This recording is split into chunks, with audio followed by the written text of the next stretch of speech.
Odoberajte kanál Politický Express a pravda vás už nikdy neobíde.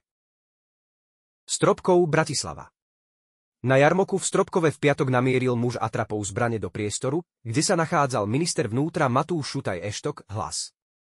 Informoval o tom portál noviny.sk s tým, že zasiahla ochranka a 20-ročného mladíka spacifikovala. V prípade bolo začaté trestné stíhanie pre nebezpečné vyhrážanie. Muža po vypočutí prepustili. V piatok pred 19 hodín počas jarmoku v meste Stropkov príslušník policajného zboru vykonávajúci ochranu ministra vnútra použil donúcovacie prostriedky voči osobe, ktorú vyhodnotil ako potenciálnu hrozbu, pretože mala v ruke zbraň, povedala hovorkyňa krajského riaditeľstva policajného zboru v Prešove Jana Ligdajová pre noviny.sk. Podľa informácií TV Markíza muža po prvotnom zadržaní a vypočutí policajti neskôr prepustili. Výzva Šutaja Eštoka. Ja som si ani nič nevšimol, musím vyzdvihnúť maximálne profesionálny prístup ochranky, ktorá behom sekundy zasiahla. Našťastie išlo len o atrapu zbrane a nikomu sa nič nestalo, povedal pre portál pluska.sk minister.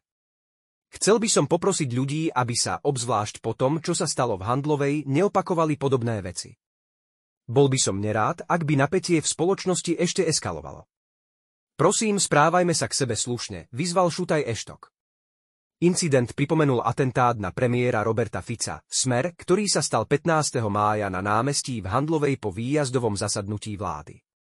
Zasiahli ho 4 rany do brucha a bedrovej kosti.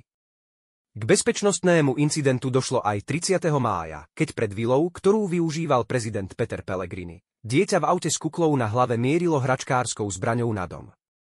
Návšteva Stropkova bola prvou zastávkou Šutaja Eštoka v rámci jeho prvej letnej kampane ako predsedu strany Hlas. Na stretnutí s verejnosťou boli aj jeho stranícki kolegovia Denisa Saková či Tomáš Drucker. Počas najbližších víkendov plánuje navštíviť ďalšie mestá a obce.